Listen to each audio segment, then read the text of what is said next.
નમસ્કાર દોસ્તો, વિડીયોમાં ફરી એક વખત તમારું સ્વાગત કરું છું। ફરી એક વખત ચોંકાવનારા ન્યૂઝ આવ્યા છે દિલ્હીથી। જે રીતે સુપ્રીમ કોર્ટના વકીલો આંદોલન કરી, ધરણા પ્રદર્શન કરી અને રસ્તા પર બેઠા હતા, ત્યારે હવે તો સુપ્રીમ કોર્ટના જજો પણ અંદર આવ્યા છે। વિચાર કરો તમે, જે દેશની અંદર જજને જો આ આંદોલન કરવા પડતા હોય, ધરણા પ્રદર્શન કરવા પડતા હોય, તો સામાન્ય જનતાનો તો શું આવે? ખેડૂતોએ આંદોલનો કર્યા, વકીલો આંદોલનો કરે, તો આપણે વિચાર કરો તમે કઈ રીતે ભારત દેશ આ સરકાર ચલાવી રહી છે। ત્યારે આજે જે આંદોલન કર્યું છે એ આંદોલનની અંદર સરકારને ખુલ્લે આમ ચેલેન્જ ફટકારી છે। દોસ્તો, શું ચેલેન્જ ફટકારી છે વિડીયો સમગ્ર હું તમને બતાવવાનો છું, પણ સમય કાઢી અને વિડીયો પૂરો સાંભળજો, કારણ કે આ સંવિધાનને બચાવવા માટે સુપ્રીમ કોર્ટના વકીલો રસ્તા ઉપર બેઠા છે ધરણા પ્રદર્શન કરવા માટે। તો આવો જરા સુપ્રીમ કોર્ટના વકીલોએ સરकारને શું ચેલેન્જ આપી છે। अब संविधान बचाने के लिए, देश बचाने के लिए वकील आ गए और आप लोगों ने खुद ही इनवाइट किया वकीलों को, और मैं तो बहुत खुश हुआ। देखिए, इस देश का किसान परेशान। बार काउंसिल ऑफ इंडिया से ये आह्वान करेंगे कि अगर ये वापस नहीं हुआ तो मैं बार काउंसिल ऑफ इंडिया से, आप सब पूरी स्टेट बार काउंसिल यहाँ बैठी है, आह्वान करता हूं कि पूरा भारत बंद कर दो। हमारा आंदोलन जारी रहेगा।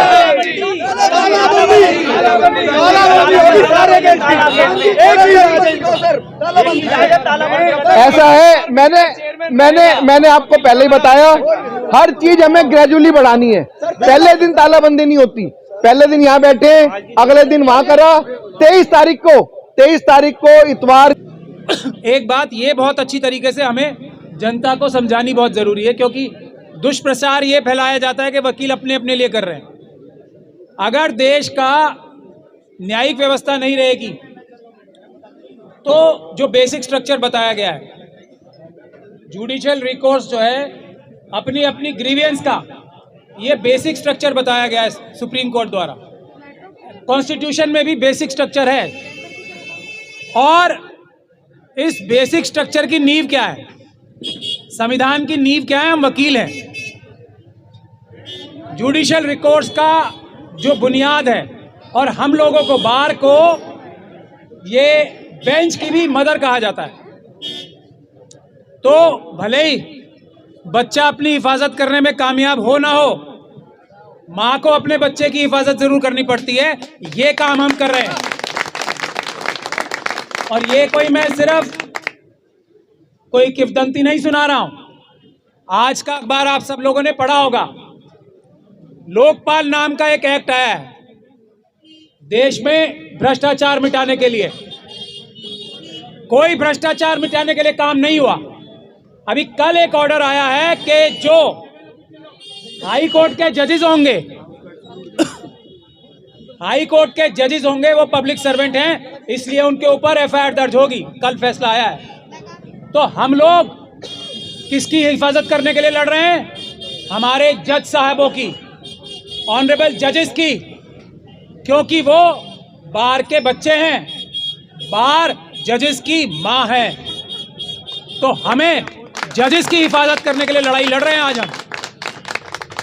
ये बात भी समझने की है, जो हमारे जज बंधु इस बात को और बहनें नहीं समझते ना, हमारी लड़ाई नहीं है हम बीच में से हट जाएं तो कल जजेस का गिरेबान पकड़ के उनके गले में भी पट्टा बांधने के लिए कोशिश होगी। ये सच्चाई है। हम अपनी लड़ाई नहीं लड़ रहे हैं। वकील तो इतने तगड़े हैं, वो अपने आप झेल लेंगे सब कुछ, अगर सिर्फ बात उनके ऊपर आएगी तो। और हमने पहले भी झेला है और आगे भी झेल लेंगे। मैं तो, प्रधान जी यहाँ बैठे हैं मेरे बराबर में, जब मैं लॉ फैकल्टी का प्रेसिडेंट था, यहाँ किरण बेदी का आंदोलन चल रहा था, तो वकीलों ने तब भी देख लिया था, बड़े बड़े हमले हुए थे, सब तरीके से देख लिया था, अब भी देख लेंगे अपने आप को। लेकिन हम अपने जो देश के नागरिक हैं उनका इंसाफ दिलाने के लिए आज यहाँ बैठे हैं। हमारे को कोई ज़रूरत नहीं है, मैं थोड़ी बात कड़वी बोल रहा हूँ तो लोगों को लगेगा कि ओवर कॉन्फिडेंस में बोल रहा हूँ, लेकिन ये सच्चाई है। वकील अपने ऊपर जो मुसीबत आएगी झेलने के लिए काफ़ी है, कोई भी आ जाए। लेकिन हम देश की जनता पे मुसीबत नहीं आने देंगे।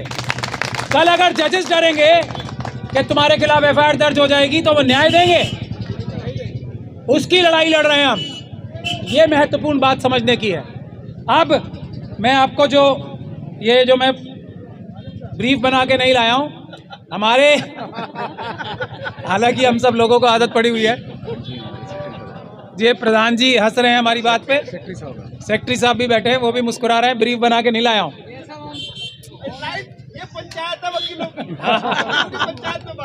तो प्रधान जी मैं लाया हूँ जो हमारे सबके प्रधान है ना, मनन कुमार मिश्रा जी, उनकी चिट्ठी लाया हूँ मैं,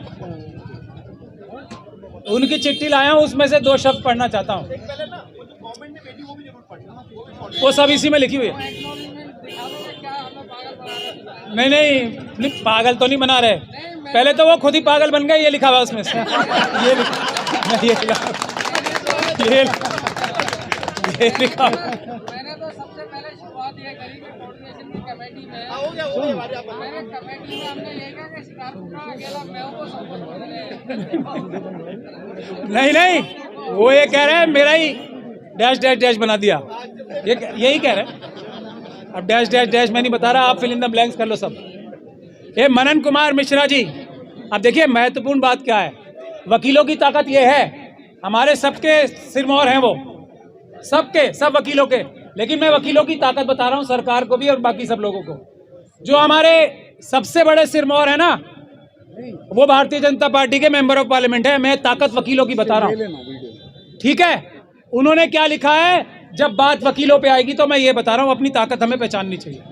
भारतीय जनता पार्टी के राज्यसभा के मेंबर हमारे सिरमौर हैं, इस वक्त बार काउंसिल के चेयरमैन है ऑल इंडिया के। वो क्या लिख रहे हैं वो सुनिए अब आप जरा। और ये हम लोगों की ताकत है, हमसे गद्दारी करना किसी के बस की बात नहीं है। जो करेगा उसका नहीं, मरेगा नहीं, उसका हम इलाज करेंगे, कोई भी हो। तो ये हमारे परम आदरणीय मनन कुमार मिश्रा जी लिख रहे हैं, it is crucial to mention that 2 rounds of discussions were held between Bar Council of India, Law Secretary and Chief Controller Accounts, Mr. Dhruv Kumar Singh, despite an apparent consensus reached during the meetings on various key issues. Shockingly, शौक लग गया उनको, शौक लग गया मिश्रा जी को। अब वो कैसा शौक है वो आप सब लोग तय करो। Shockingly, the final draft includes provisions that were unilaterally inserted, reflecting complete deviation from the agreed terms. These provisions required immediate attention and ratification and omission/removal. तो जो लोग बार काउंसिल ऑफ इंडिया को धोखा दे सकते हैं, उनको शौक लगा सकते हैं, उनसे क्या बात करनी चाहिए हमें? कोई बातचीत का सवाल ही नहीं है। यूनिलैटरली ये वापस होगी, नहीं तो तैयार हो जाए। अब संविधान बचाने के लिए, देश बचाने के लिए वकील आ गए और आप लोगों ने खुद ही इनवाइट किया वकीलों को, और मैं तो बहुत खुश हुआ। देखिए, इस देश का किसान परेशान, इस देश का किसान परेशान, नौजवान परेशान, जवान परेशान, सब परेशान, महिला परेशान, बच्चे परेशान, सब परेशान। अब वकीलों को जो परेशान करने की कोशिश करेगा उसका अंजाम तय है। ये या तो माफी मांगेंगे, पहले बात ये नहीं है। देखिए, आज हम लोगों की ये हड़ताल हो रही है, पूरे देश में हो रही है। कल इलाहाबाद हाईकोर्ट से मेरे वहाँ के बाहर के लोगों से बात हुई, उन्होंने ताला लगा दिया आज इलाहाबाद हाईकोर्ट में। और bar council of Uttar Pradesh ने, वहां भी बात हुई है, उन्होंने कल चिट्ठी लिखी है अपनी सारी बार एसोसिएशंस को यूपी में, के सब यूपी की सारी डिस्ट्रिक्ट बार्स ताला। लेकिन ये आवाज हमारे दिल्ली हाईकोर्ट के परम आदरणीय मोहित कुमार जी माथुर के कानों में नहीं पहुंची अभी तक। तो पहला रिक्वेस्ट मैं ये कर रहा हूं, आज पंचायत बैठी हुई है, ये इस बार से ही हम, देखिए बहुत सारे लोग तो सुप्रीम कोर्ट में डायरेक्ट जाते हैं, वो अपने आप को सुप्रीम कोर्ट का लॉयर कहलाते हैं। बहुत सारे लोग हाई कोर्ट में जाते हैं, वो अपने आप को हाई कोर्ट का लॉयर कहलाते हैं और खुश होते हैं इस बात से। अब कुछ लोग मुझे सुप्रीम कोर्ट का लॉयर कहते हैं, मुझे बड़ा दुख होता है और मुझे बड़ी शर्मिंदगी महसूस होती है कि मुझे छोटा वकील बता रहे हैं। सबसे बड़ा वकील होता है डिस्ट्रिक्ट कोर्ट का, और देश की सबसे बड़ी बार 30,000 की बार है। कितनी भी कोशिश कर ली इसको तोड़ने की, 50 कोशिशें हो चुकी हैं, लेकिन आज भी एशिया की, दिल्ली की, देश की सबसे बड़ी बार 30,000 बार है। मैं अपने आप को आज भी 30,000 यहीं से मैंने शुरू किया था और मैं इसी बार का अपने आप को सदस्य मानता हूँ। यही मेरा बड़प्पन है। सुप्रीम कोर्ट के वकील छोटे होते हैं, हाई कोर्ट के वकील छोटे होते हैं, किसी को अच्छा लगे या बुरा लगे। ये सच्चाई है, मतलब मैं अपने मुंह से भी नहीं कह रहा हूँ, इसमें जजमेंट्स भी हैं। और जो ट्रायल कोर्ट के लॉयर्स होते हैं वही लॉयर होते हैं मेरी नज़र में। अब मैं गलत हूँ या सही मुझे पता नहीं। सही कह रहे हो, गलत भी हो सकता हूँ, आपकी बात से इत्तेफाक रखते हैं। और होते हैं यही सच। हाई कोर्ट और सुप्रीम कोर्ट में ज्यादातर हवाबाजी होती है और कुछ नहीं। चलिए, अगर बेस नहीं होगा तो हवाबाजी भी नहीं होगी, ये भी तय है। बेस हम लोग हैं। तो ये मोहित माथुर साहब जो हैं हमारे परम आदरणीय हैं, उनसे भी रिक्वेस्ट करना बहुत ज़रूरी है और ये रिक्वेस्ट इलाहाबाद हाई कोर्ट की तरह पूरी भी होनी चाहिए। आज ये पंचायत इसका भी फैसला पड़े करे। और हमारे दिल्ली बार काउंसिल के चेयरमैन साहब हैं सूर्य खत्री साहब, मेरे बैचमेट हैं, मेरे क्लासमेट हैं। उनसे भी हमें निवेदन करना पड़ेगा कि जो चिट्ठी, अगर उनके पास चिट्ठी नहीं है तो मैं यूपी बार काउंसिल की चिट्ठी उनको भेज दूंगा अभी।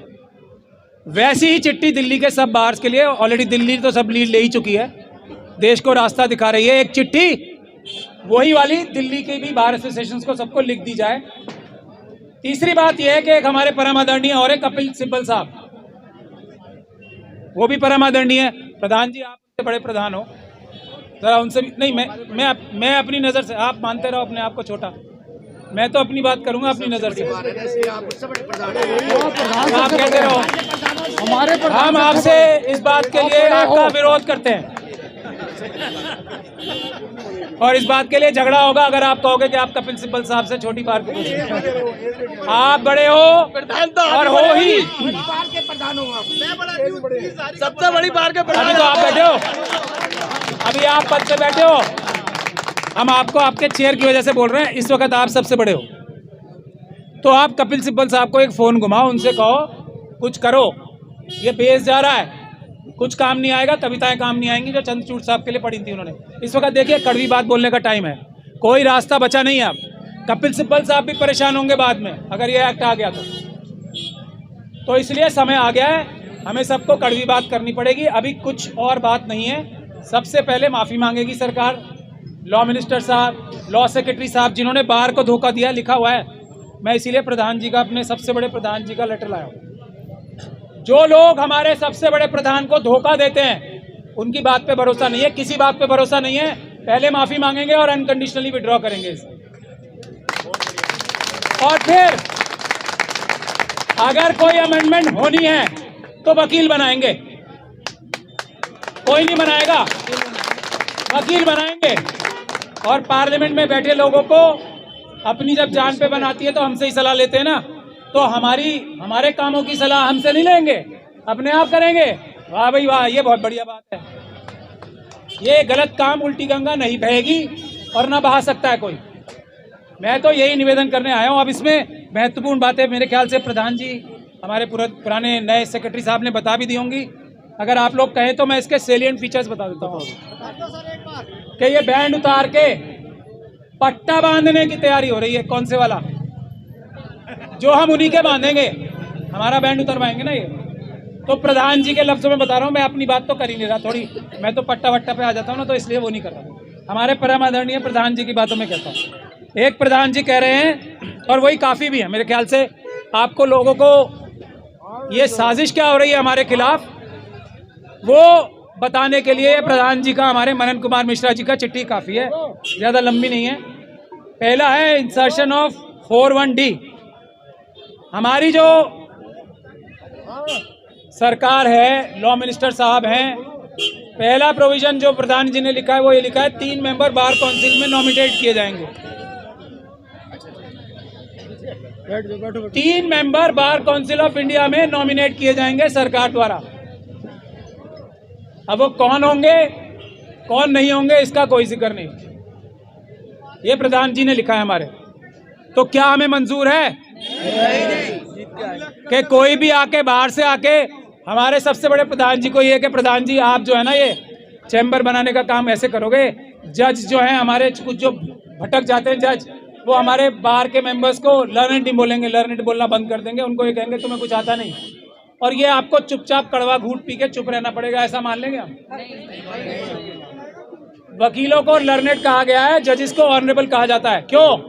क्योंकि पढ़े लिखे समझदार हम ही हैं, वो इज्जत के वाले हो सकते हैं, ये फैक्ट है, उनकी हम इज्जत कर सकते हैं, लेकिन पढ़े लिखे समझदार लर्नेड हम ही हैं। हर जजमेंट उठा के देख लो, हमें लर्नेड और उन्हें ऑनरेबल कहा जाता है। ऑनरेबल वो हैं क्योंकि हम उन्हें ऑनरेबल कहते हैं, लेकिन पढ़े लिखे समझदार हमारी बार ही है। तो प्रधान जी का ये तो पहला पॉइंट था। ये कह रहे हैं बिल्कुल गलत है, इसको हम नहीं मानेंगे, कुछ भी हो जाए दुनिया एक कर देंगे, मानेंगे नहीं। मैं जरा आम भाषा में बोल रहा हूँ क्योंकि हमारे पत्रकार भी हैं यहाँ पे, देश की जनता को भी पता लग जाए ना वकील किसके लिए लड़ रहे हैं। फिर आप क्या कहेंगे, हम वकील साहब हैं, आप क्लाइंट हो, आपके ऊपर एक मिनट बात कर रहा हूँ, वो तो कह रहे हैं, नहीं, एक मिनट यही कह रहा हूँ, मैं तो अभी जा रहा हूँ, एक बार होके आ रहा हूँ। वो तो सिर्फ ये करवाना है आपको सबको। वो कह रहे हैं 3 आदमी, हम कह रहे हैं हम गेस्ट भी नहीं बनाना चाहते, 3 आदमी तो रूम की ये हुई ना बात, ये सेक्रेटरी साहब, ये देश की सबसे बड़ी बार के सेक्रेटरी साहब ने अभी बोला है 3 आदमियों की बात तो अलग है, वो गेस्ट भी नहीं चाहते। हाँ भाई, ये ताक झांक करने वाले हमें पसंद नहीं है हमारे अफेयर्स में, सही बात है। तो अब मैं आम जनता के लिए बता दूं इसका मतलब क्या होगा। वकील साहब कह रहे होंगे कि ये जो आपने फांसी की सज़ा दी है ये बहुत गलत दी है, ये जो आपने 10 साल की सज़ा दी है बहुत गलत दी है, आपके लिए लड़ रहे होंगे वकील साहब। तो वकील को कोई तेज़ भाषा में बोलने का शौक़ नहीं होता, अपने क्लाइंट की हिफाजत करने के लिए, अपने क्लाइंट की रक्षा करने के लिए अपना ब्लड प्रेशर बना के वो जज साहब तक से कई बार तेज़ी से बहस करते हैं। किसके लिए? अपने देश की जनता के लिए, क्लाइंट्स के हकों के लिए। हमारा क्या है, हम तो माई लॉर्ड के और निकल लें, लड़ते हैं आप लोगों के लिए। तो अब हमें 3 लोग बाहर से आके बताएंगे कि तुम जो है अगर फांसी दी जा रही है तो आप सर झुकाओ और बोलो बहुत अच्छा जी, फांसी नहीं 10 बार फांसी दे दो। 3 ये 3 लोग आके ये बताएंगे हमें कि वकीलों को छड़प फांसी दे रहे हैं तो आप जय जयकार करो, जज साहब से ये मत कहो जनाब गलत दे रहे हो, फांसी मत दो। ये है इसका मतलब, इसीलिए हमारे मनन कुमार मिश्रा जी ने इसका विरोध किया है, हम सब इसका समर्थन करते हैं। एक जो फॉरेन फर्म्स आ रही है लॉ की, लॉयर्स की फॉरेन फर्म्स आ रही हैं, मनन कुमार मिश्रा जी ने उसका विरोध किया है ज़बरदस्त तरीके से। ए.के. बालाजी की एक जजमेंट है उसके लिए, उसके हिसाब से ए.के. बालाजी की जजमेंट ये कहती है कि जो बार काउंसिल ऑफ इंडिया है ना, पहले तो हम लोगों का स्टैंड ये था, वो थोड़ा सा डाइल्यूट हो गया, ये तो मनन कुमार मिश्रा जी बताएंगे क्यों हो गया, कि बाहर के लॉयर्स यहाँ के प्रैक्टिस कर ही नहीं सकते। वो ये हो गया डाइल्यूट कि चलो जी आ सकते हैं, लेकिन उसके terms and conditions bar council of India तय करेगी, वकील तय करेंगे। अब ये क्या कर रहे हैं, फॉरेन लॉ फर्म्स आएंगी, किस टर्म्स पे आएंगी, किस कंडीशन में आएंगी, वो तय सरकार करेगी हमसे पूछे बिना। तो क्या होगा, जैसे अडानी, अंबानी और यूसुफ लुलू जैसे इंडस्ट्रिस्ट है ना, ये इंडस्ट्री बन जाएगी। अभी ये नोबल प्रोफेशन है, दुनिया में एक ही प्रोफेशन ऐसा है, डॉक्टर भी ये काम नहीं करते, दूसरे की बीमारी अपने गले में नहीं लटकाते, सिर्फ ये बाहर ही है, वकील है जो दूसरे की बीमारी अपने गले में लेके और फिर लड़ाई करते हैं उनके लिए। डॉक्टर भी दवाई देके कहता है खा ले और अपने आप अच्छा हो जा, हम लोग दूसरे की परेशानी अपने गले में लटका के और उसकी लड़ाई खुद लड़ते हैं, अपने जजेस से भी लड़ाई लड़ लेते हैं, अपने भाइयों से भी लड़ाई लड़ते हैं। तो इससे बड़ा प्रोफेशन कोई नहीं है नोबल।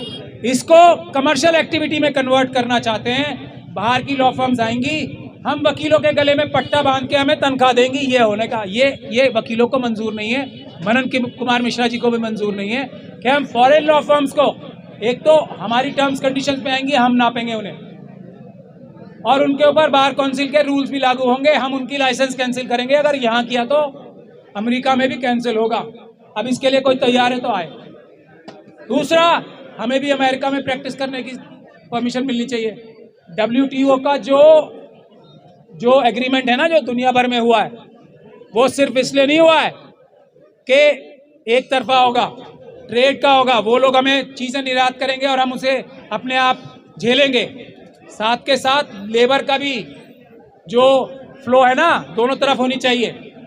उसके लिए हमारे नागरिकों को वापस भेजा जा रहा है, ये वकीलों के साथ नहीं होने वाला। हम लोग बेवकूफ़ नहीं हैं।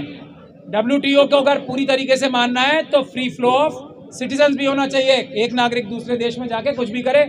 जब आप कह रहे हो ना कि टैरिफ हटाओ और टैरिफ बढ़ाओ और कम करो, भारत के टैरिफ सबसे ज़्यादा हैं, तो अगर टैरिफ्स उठेंगे तो फ्री फ्लो ऑफ सिटीजन्स भी होगा। तो ये आधा अधूरा WTO वकील नहीं बेवकूफ़ बनते, आप दूसरी जगह कर रहे हो। वकालत में ये हम WTO के बायस्ड और वन साइडेड प्रोविजंस मानने के लिए तैयार नहीं है, हम वकील हैं। तो हमें बेवकूफ़ बनाने की चेष्टा ना किया जाए। तो मनन कुमार मिश्रा जी ने ये भी लिखा। अब तीसरा पॉइंट लिखा है उसने कि 49B एक सेक्शन इसमें, जो कि सेंट्रल गवर्नमेंट डायरेक्शन देगी किसको, बार काउंसिल ऑफ इंडिया को। कल से आप एक टांग पे खड़े होकर बहस करोगे, बार काउंसिल ऑफ इंडिया को ये डायरेक्शन आएगी।